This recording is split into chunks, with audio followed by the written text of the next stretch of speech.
Hello and welcome to another Every Tuesday tutorial. In this week's tutorial we're going to create some typography using paint streaks, and it's a really fun way to show off your type skills, and it's a nice way to gift something that's original artwork. You could make an art print out of this and gift it to someone, or even sell it online if that's something you're interested in. So I'll take you through how to make this exact E using paint streak textures, and we'll just get started. I'm gonna come over here and go File, New. I'm in Photoshop for this week's tutorial, and I'm going to create a document that's 11 inches wide by 8.5 inches tall, and I'm going to keep my resolution at 300, but I'm going to change this to CMYK as if it would actually be used as an art print. So once you have this, just hit OK.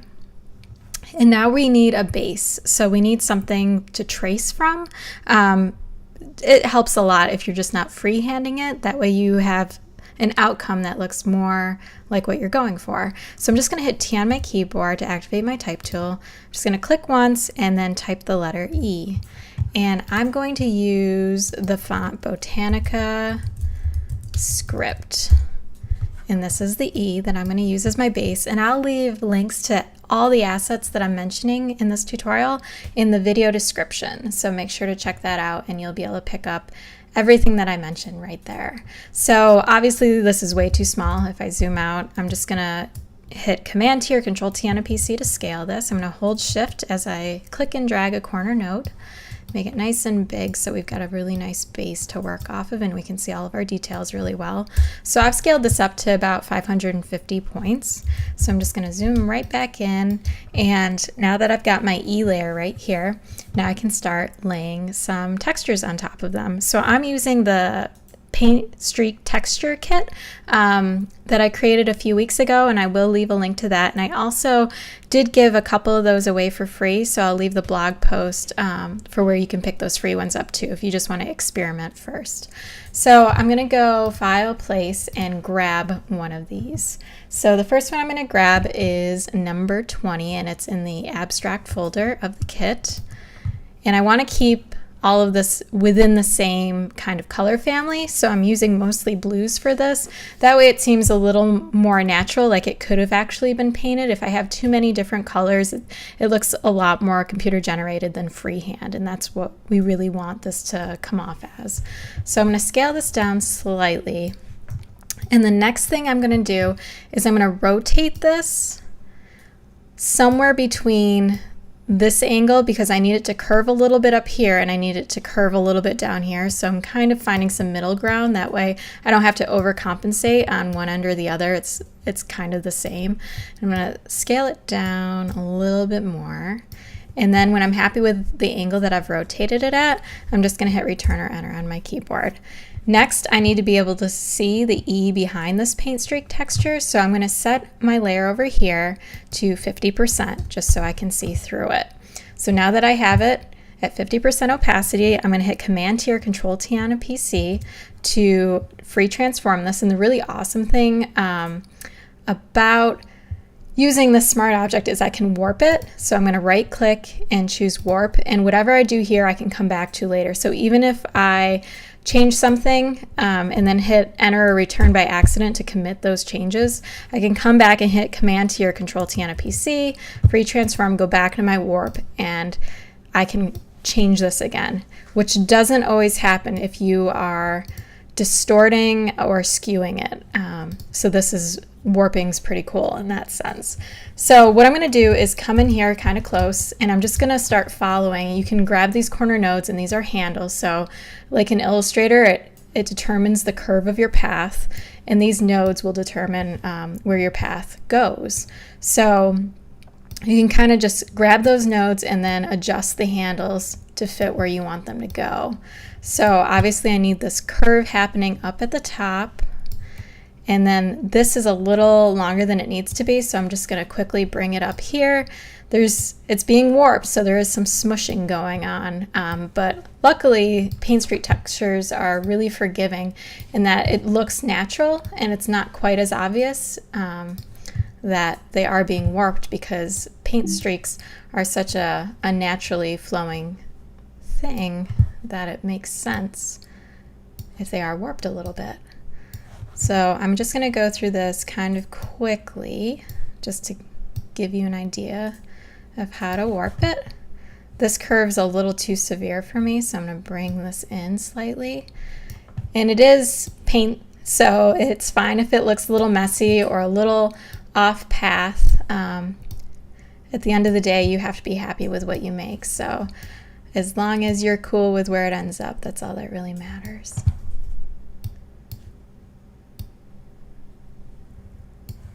Okay, so let me just bring this top part in just a little bit more.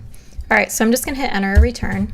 So those changes have been committed, and now I can change the opacity to 100% and we can get a look at how this curve came out. And that looks really pretty. So it looks like a natural paint swoosh that you could have made with a paintbrush. So now we can come in and we're gonna do this one as a stroke, this curvature, and then the tail of the E will finish off with another stroke. So I'm going to go File, Place, and for this big one, I'm going to use the abstract texture number 30. Hit Place, and let me zoom out a little bit. And just like I did before, I'm going to kind of angle it. I chose to rotate it this way because I want this darker part to be on the inside of the E. So there is a little bit of thought and consideration when you're choosing which side, because all of these are so varied in color.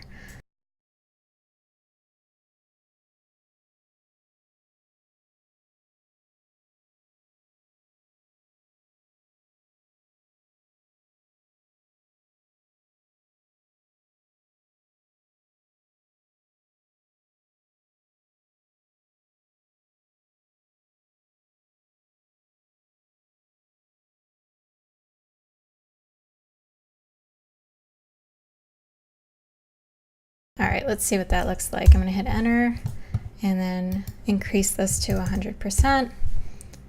Hide the E. Let's see what that looks like. So that's looking pretty good. You can see I've got a little bit of white space right here that I don't really like. I don't like all this little white poking through.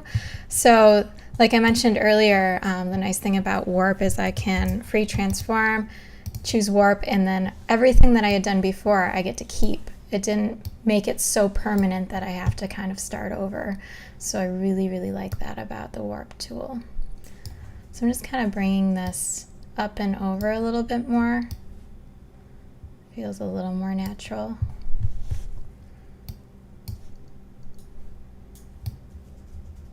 Okay, so I think that took care of my white space, and that's looking really good. All right, so now we can get into the tail of the E, and then the last thing we'll do is just kind of dress it up with some shadows and highlights to make it seem that much more realistic.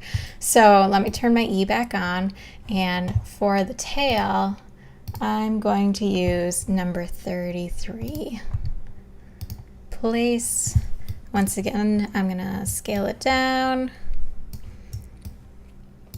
This time, so like I had the darker blue on the inside for this part, technically I would want to keep that going, but up towards the tail it definitely gets a lot lighter, so I don't necessarily need to keep this dark blue all the way around. Plus I like this end, how rough it is right here, so I'd really like to end the tail with this type of texture. So that's why I'm rotating it this way this time.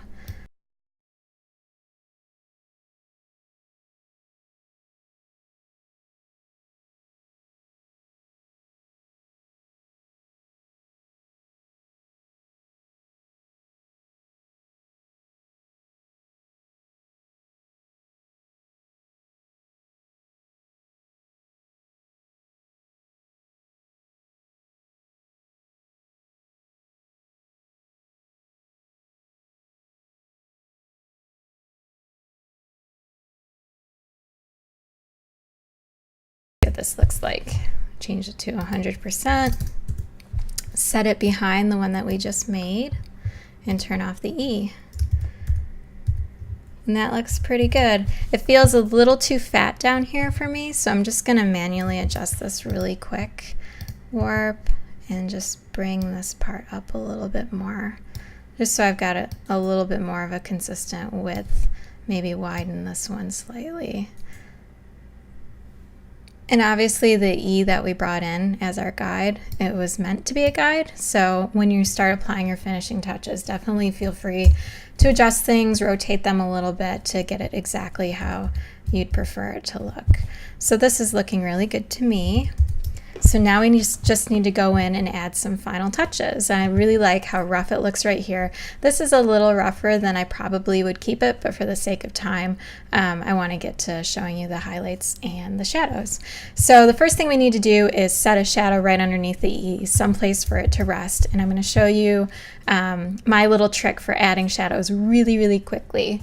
So I need to come down here below all of my textures because I need it to sit behind everything that I've done. I'm going to hit B on my keyboard, first create a new layer, hit B on my keyboard, and then I'm going to up the size of my brush to, well, I'll do that in a second. I want to make sure my hardness is set at 0.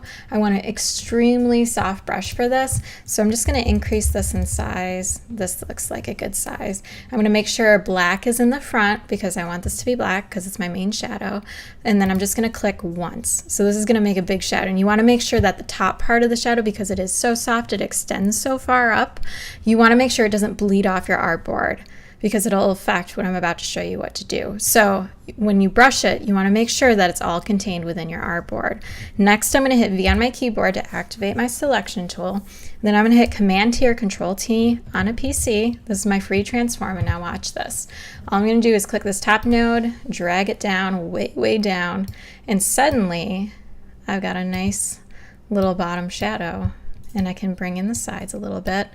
And obviously this part is shorter than the tail, so I need a little more shadow to extrude on this side more than that side.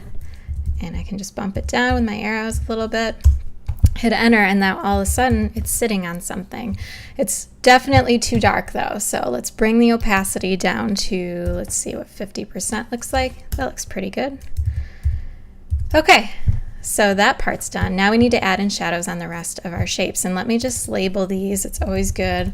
Once you start adding a lot of shadows and highlights to label your layers, it'll just make it a lot easier and cleaner if you have to go back and change anything later. So the first thing I'm going to do is come into, this is the middle one. So I'm just going to label this middle. This is my bottom. And this is the main one. Whoops. Main. Okay, so my middle one, I'm going to hover over it, and then I'm gonna hold Command on a Mac or Control on a PC, so hold that button and you can see I get a little icon when I do that, and then I'm just gonna click on the main part of that, and when you do that it selects the entire shape. Next I'm gonna create a new layer right above it, and then I'm going to hit B on my keyboard for my brush tool, and I still want it to be a very soft brush, so we're all good there, but I do need to scale it down a little bit. And I scale the brush down by hitting the open bracket key on my keyboard. So I'm going to bring it down a little bit, and then I'm just going to brush on the inside, because obviously there would be shadows here if this was a real object. So I'm just going to brush a little bit, and after I do that, I'm going to change the blend mode to overlay. And as you can see, if I turn it off and on, it does get darker. So this is shadow 1. So next I'm going to create a new layer, and I'm still keeping this selected, but now I need to add some real shadows. So I'm going to scale this down slightly and very softly draw in some shadows. This one I'm not going to change the blend mode for, so it's going to remain black. And I'm just going to make this part right here where it hits the edge, I'm going to make this really dark so it becomes very obvious that it's running into it and it's behind it. Once all that's set, I'm going to hit Command-D or Control-D on a PC to deselect that, and I'm just going to label this Shadow 2. And if it seems a little too dark for you, remember you can always change the opacity. And that's starting to look really nice. So now we're going to do this main one right here. So I'm going to come up to the main, hold Command and then click, or Control and click if you're on a PC, create a new layer, and obviously the inside of this would have a little bit of shadow, so I'm just going to add a little bit of shadow here. and change that blend mode to overlay to give a little bit of darkness, maybe a little bit more, and paint that in. All right, create a nut. Let me label that shadow 1. Add another layer, and maybe this one's just the regular black. It's gonna make it a little darker. All right, that looks good. Shadow 2.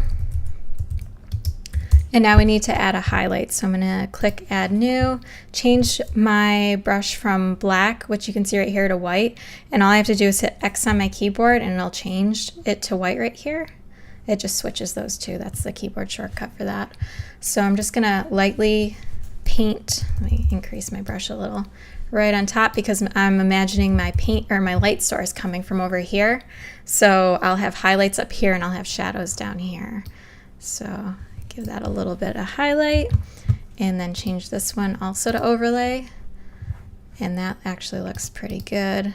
I'm gonna lower the opacity on that one though. Let's see what that looks like. All right, hit Command D or Control D when you're done to deselect, and if I zoom out, you can see it's starting to really get some 3D qualities to it. There's some good dimension going on. All right, so the last thing I need to do is add a little bit of shadow down here. I could add a slight amount of highlights right here, but we'll see how it looks once we add the shadow. And I also would want some shadow down here too, because it's the underside. So let me group all these main ones together so I don't lose it. I'll label this one highlight 1. I'm just holding Shift, clicking, and then Command G or Control G to group them. That way I keep everything organized and straight. I'm going to do the same thing here, group them, middle. And now for the bottom part, I'm just going to hold Command and then click, or Control and click if you're on a PC, create a new layer, hit B on my keyboard. Right now I've got the white on top and I need to switch it to the black, so I'm going to hit X on my keyboard. And I'm just going to come in here, this brush is too big. And I'm lowering or reducing the size of the brush by hitting the open bracket key on my keyboard, and just add a little bit of shadow here and some darker shadows down here.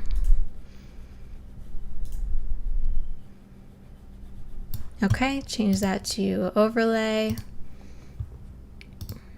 and then add one more shadow. So this is shadow 1, and then I don't think I need another shadow right here, just because it's starting to get in the area where there's a little more light, but I do need some darkness down at the bottom. So I'm just going to add that in.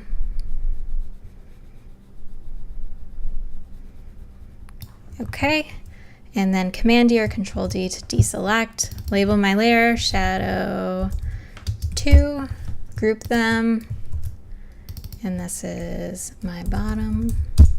Okay. And if I zoom out, there you go. So that's how to create a paint streak letter in Photoshop. If you enjoyed this tutorial, please subscribe. I release a new design tutorial every single week. And also be sure to head over to my blog, every-tuesday.com, for more tutorials and design freebies. Thanks so much for watching. I'll see you next week.